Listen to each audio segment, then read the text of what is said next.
एक वक्त था जब टीम इंडिया की जर्सी पर बायजूस का लोगो हुआ करता था। सोचिए, बॉलीवुड के सुपरस्टार शाहरुख खान इस कंपनी का एडवर्टीजमेंट करते थे। टीवी पर आकर वो बच्चों से कहते थे कि बायजूस ऐप को आप खरीदें। कंपनी एडटेक सेक्टर का सबसे बड़ा जहाज बन चुकी थी। लेकिन वो कहावत आपने सुनी होगी, दिन फिरने में वक्त नहीं लगता, और बायजूस को तो साल भर तक का वक्त नहीं लगा। आज बायजूस के मालिक बायजू रविचंद्रन का खाता खाली हो चुका है।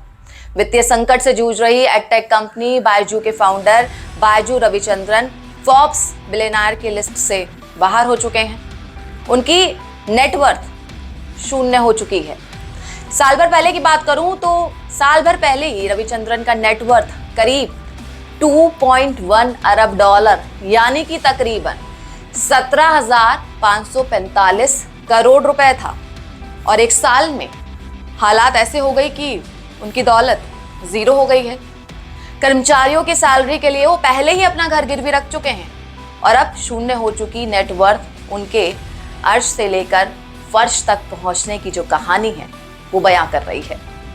फोर्ब्स ने पिछले साल ही बिलियनियर्स की लिस्ट से 4 लोगों को बाहर कर दिया है, और इन 4 में से बायजू रविचंद्रन का नाम भी है। कंपनी की वैल्यूएशन घटकर $1 बिलियन और रविचंद्रन की संपत्ति जीरो रह गई है। जिस कंपनी को उन्होंने नौकरी छोड़कर शुरू किया था, अब वो लगभग कह सकते हैं कि खत्म होने की कगार पर पहुंच गई है। हमारे देश भर में अगर मैं बात करूं तो बायजू के चाहे वो ऑफिस हो, चाहे वो ट्यूशन सेंटर हो, वो बंद हो रहे हैं। स्टाफ को सैलरी तक नहीं मिल पा रही है। कंपनी इस वक्त भारी नकदी संकट से जूझ रही है। हालात तो ये हो गए हैं कि जो इन्वेस्टर्स हैं वो खुद रविचंद्रन को बोर्ड से बाहर कर देना चाहते हैं। बायजू की देखिए बर्बादियों के कारणों को समझे हम, उससे पहले जानते हैं कि आखिर कैसे एक ट्यूशन टीचर ने कोचिंग को एक नया और इतना बड़ा आयाम दे दिया।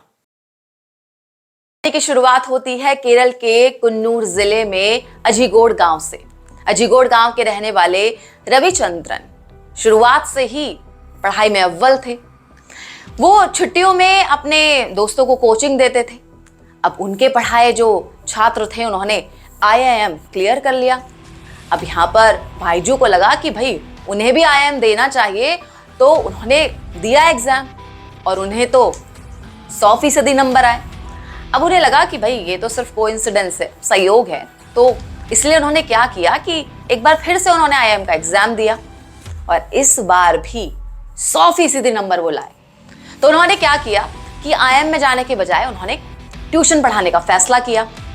उनके पढ़ाने का जो तरीका था वो इतना अच्छा था कि छात्रों की लाइन लगने लग गई। बच्चे इतने बढ़ गए कि घर का कमरा छोटा पड़ने लगा। एक हफ्ते में 9 शहरों में घूमकर वो बच्चों को ट्यूशन पढ़ाते थे। दिल्ली के इंदिरा गांधी स्टेडियम में उन्होंने एक साथ 25,000 बच्चों को पढ़ाया। साल 2009, इस साल में उन्होंने कैट के online video based learning program को शुरू किया। साल 2011 में थिंक एंड लर्न नाम की कंपनी बनाई और बायजूस का ऑनलाइन वर्जन लॉन्च कर दिया। साल 2015 में उन्होंने बायजू द लर्निंग ऐप शुरू किया। ये स्टार्टअप उनके लिए गेम चेंजर साबित हो गया।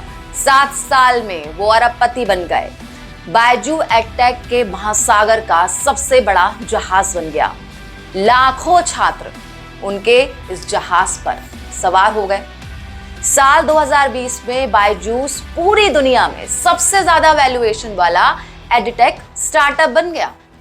कंपनी की वैल्यूएशन 85,000 करोड़ रुपए पर पहुंच गई। फिर आया कोरोना महामारी का टाइम।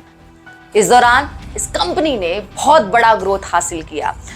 कॉम्पिटिटर हो, सक्सेसफुल हो या फिर अनसक्सेसफुल कंपनीज हो, सभी को खरीद लिया। कंपनी ने Aakash institute, iRobot tutor, Hashlearn, white junior, toppers इस जैसी कई सारी कंपनीज जो हैं उनको खरीद लिया।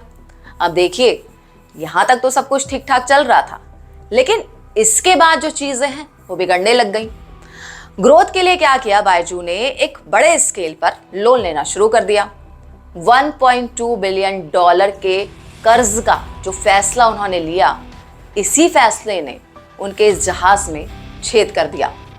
कोरोना के बाद जैसे ही स्कूल कॉलेज खुलने लगे, कंपनी को बड़ा झटका लगा। स्टूडेंट्स ने बायजूस को छोड़ना शुरू कर दिया और उसी टाइम क्या हुआ, अमेरिकी फेडरल रिजर्व ने जो ब्याज दरें हैं वो बढ़ानी शुरू कर दी। अब इससे कर्ज लेना महंगा हो गया। इसके अलावा क्या हुआ, बायजूस की जो एसोसिएट कंपनीज हैं उनको लेकर नेगेटिव सेंटिमेंट बनने लगे। बायजू की कमाई घटने लगी और नुकसान बढ़ने लगा।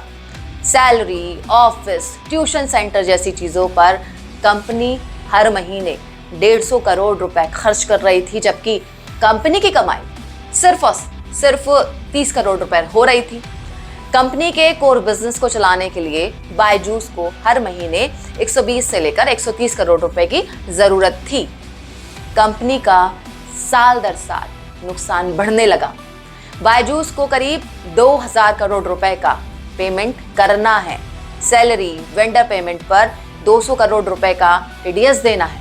करीब 500 करोड़ का कस्टमर रिफंड और 1000 करोड़ रुपए का वेंडर पेमेंट करना है। कर्मचारियों की सैलरी तक देने में असफल ये कंपनी अब फोन पर अपने स्टाफ को नौकरी से निकाल रही है। तो ये तो थी कहानी बायजूस के अर्श से लेकर फर्श तक पहुंचने की, किस तरीके से कंपनी ने ग्रोथ की और अब बायजूस का जो खाता है वो खाली हो चुका है। तो कैसी लगी आपको ये वीडियो? अच्छी लगी तो मुझे कमेंट करके आप ज़रूर बताइएगा।